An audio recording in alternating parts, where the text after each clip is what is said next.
Yo everyone, welcome back to another Tips and Tech to Save Your Neck. This time we're going to be heading into the Halls of Atonement dungeon, and we're going to be checking out some things that you can do to save some time in your Mythic Plus run in this dungeon. So let's jump in. Alright, so heading into the first pull of the dungeon here, it's a pretty big gather, so it takes a second to get there and get around. And while that's happening, if you're the healer, it's a good time to prep some healing, as when you get into this first pull, the Shard of Halkias there, the major mini-boss mob, is going to do a thrash for about 8 seconds. It's going to do heavy group-wide damage, so as the healer, make sure you're prepared for that. It's a good place to use if you're a druid, especially your Convoke or your Trank. It's a good place for your group to use defensives as well. Now you can see there's a couple debuffs going out. The tank has one. You can dispel that. The other important one that you want to make sure you have a dispel for is the Mark of Obliteration from the Obliterator mobs. Those will do a heavy burst of damage to the player they're on and anyone within the circle if they're not dispelled, so you want to make sure you have that dispel. That can also be removed with the Dwarf Racial if you have those in your group, or a Priest Mass Dispel, anything that could just remove magic debuffs on players. The other thing to look out for is the groundskeepers. They're going to try to run away. If you're a druid, you can use Vortex to help snap them back in, and any roots or anything like that from other players are good to have CC for that.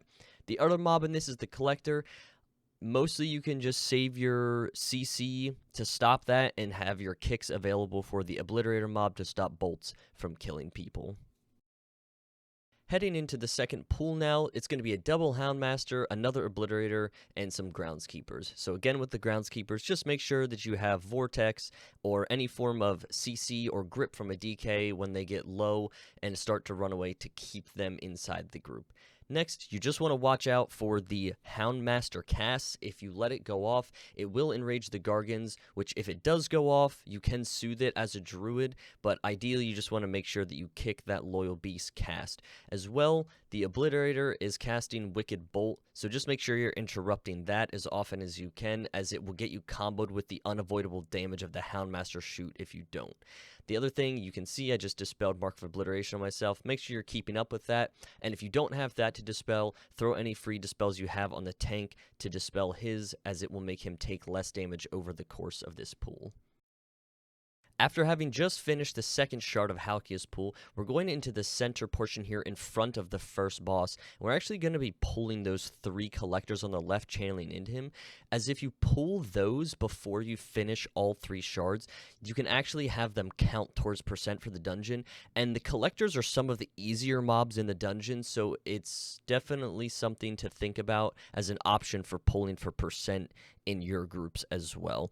There's going to be an Obliterator in this pack also, and another Houndmaster. Again, make sure you're using kicks on that Obliterator, and for the collectors, since it's just a channel and there is a larger cooldown on it, just make sure you use CC on that and try to save your kicks for the bolt if possible. So things like Incapacitating Roar or a Vortex Typhoon combo will be good to stop the collectors. Things like Thunderstorm from a Shaman, Blinding Sleet from the DK, all good things to use to stop those. Okay, heading into the first boss pool now, we're going to opt to pull some mobs in here. It's just going to be this Obliterator and Darkblade with some Groundskeepers. So again, the Groundskeepers don't do much. Just make sure when they get low that you CC them again so they don't run off errantly and pull some mobs. The other thing to watch out for, just the Obliterator. Make sure you're kicking those bolts and dispelling those debuffs as often as you can, and really there's not going to be too much danger comboing with the boss here. Now you can see the first thing that's going to happen is a slam on the tank. You can see I got out of it. Make sure you're never inside or stood on the tank. He's always going to get a slam on him every other cast of that ability. The other one you're going to see is this Debris. That's the one that will go on a random player in the party, and you can control where that goes. So it's a good idea to try to bait those next to the other pools on the ground that are left from that debris when they're thrown to conserve as much space as you can throughout this fight. And after a couple casts rotating back and forth between the tank and the players in the group, you're going to see this Sinlight. Just make sure that you're stood in a safe spot and be super careful, as it can alter its path from left to right or right to left, and you never know when it's going to switch up. So just make sure you're keeping focus and an eye out on those things. Now, these debris do pretty heavy group damage, so as the healer, just make sure you're prepared for a couple quick back-to-back group-wide damage events. So cooldowns are very useful here. Things like the Living Silk to prevent some of the damage going out. Personals, it's a great spot to use those to cover 1 or 2 events of group damage. Your Convoke, your Trank, all good options here. Alright, so first big pull after the first boss here. This is probably one of the most dangerous pulls in the dungeon, so you're going to want to save Lust for this, even though it comes up during that first boss. What makes it so dangerous is these Stone Fiend Anklebiters. You can see all these debuffs going out on people. That is a bleed and snare, so one thing you can do, if you're a dwarf, when you get a couple stacks, you can dwarf that off and help your healer. You can also use personals here. It's a great place to use defensives. It's a great place to use healing cooldowns, and as a druid, you can shapeshift to remove the snare part, at least so you're not slowed, so you can move around a little better, and you can use externals on people. Just make sure that you have a lot of healing prepared and going into that pool, as it's extremely dangerous. Once those Stone Fiends are down, it makes the pool much easier, and you can start chaining in other mobs, as you have seen we've done there. Here we are at the second boss now, Echelon. So this guy isn't terribly difficult, but there are some things to look out for that make it extremely dangerous and lethal to your party. So the first thing you can see is that Blood Torrent. It's a big blood circle that can spawn on players. Ideally, you want to have your ranged players bait that as often as possible, especially next to the old pools, to help you conserve space in this room and keep them close together. It just makes it a lot cleaner and nicer for everyone. The second thing you're going to see is that Flesh to Stone there. So that is a debuff that can just target anyone in the group. And you want to make sure that before that stuns you, you use a personal defensive. So as a druid, you saw I used Bark Skin there and shifted into bear form. And if you can, make sure you get Hot Roll on yourself as well. There is an initial hit, and then it's a very heavy dot afterwards. And it is magic damage. It's nature. So if you have anything to prevent any sort of nature damage or magic, it's good to use something like that there. You could also immune the debuff as well, so DKs can do things like AMS and Icebound Fortitude, and they can sprint away and just avoid the dot. You can also spell warding somebody as a paladin. If you have a priest in your group, if they time it right, they can life grip you out so that the jump or leap still happens and will kill these Stone Fiends, but you will avoid taking that dot. Or if you have an evoker in your group, they can do the same thing with rescue. It's a very tight timing, but if you work it out, you can get it done. Now you can see the Stone Fiends are sitting there idle as we've killed them. You have to wait for one of those leaps to happen, and it will kill those Stone Fiends off.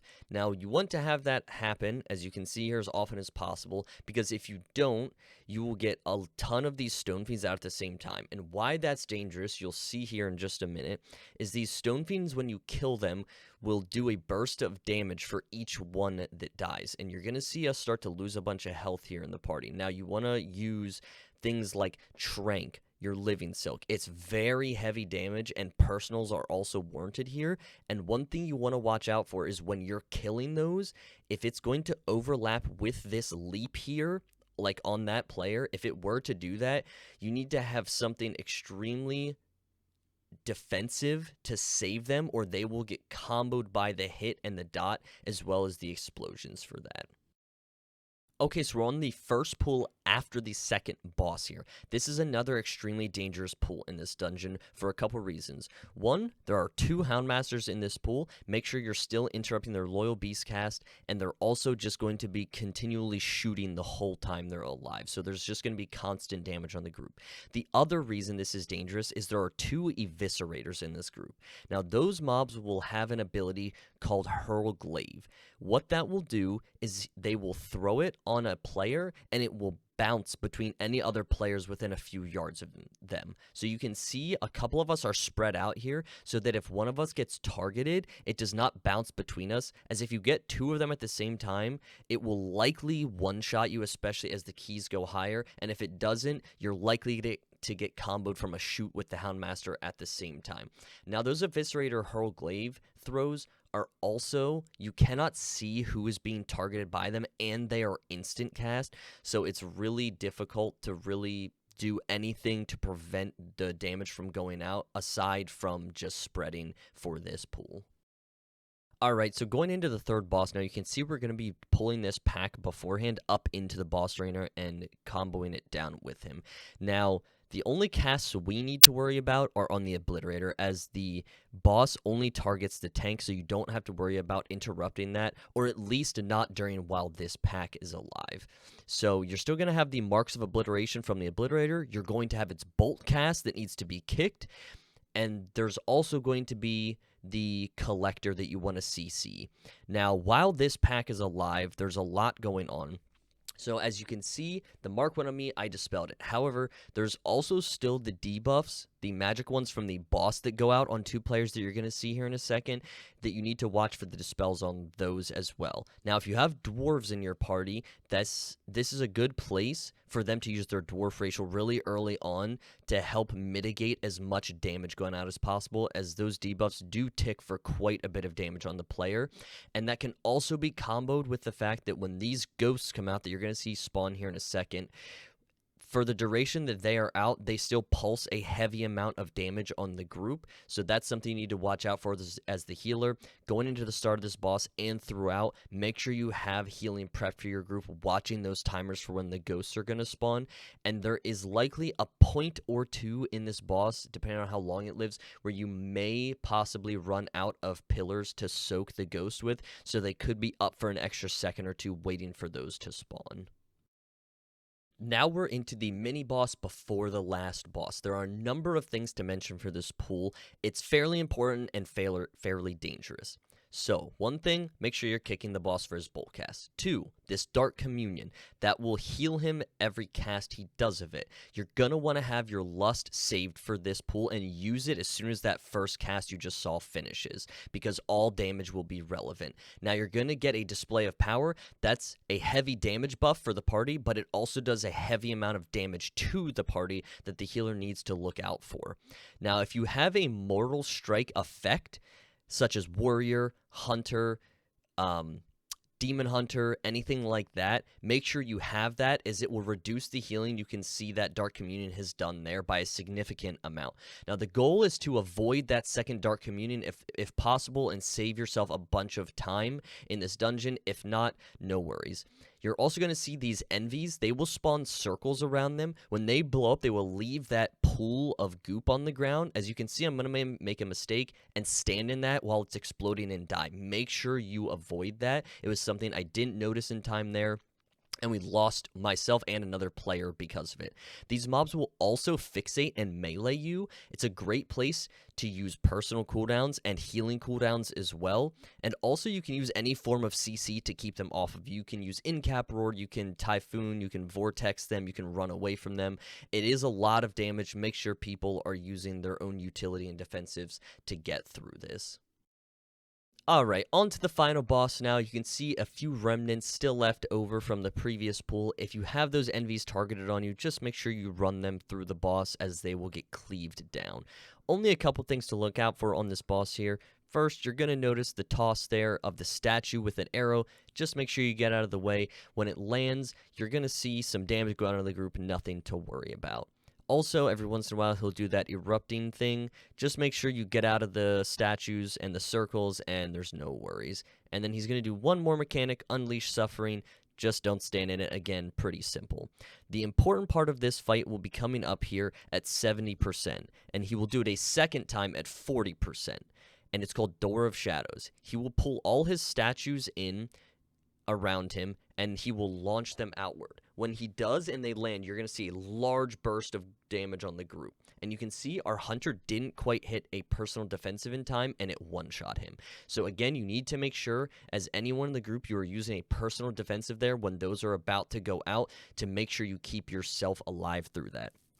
Next, you're going to notice that we all stood between the statue and the boss to stop the beams from channeling. If you let them go, they will pulse heavy damage on the group, so you need to make sure that you avoid that.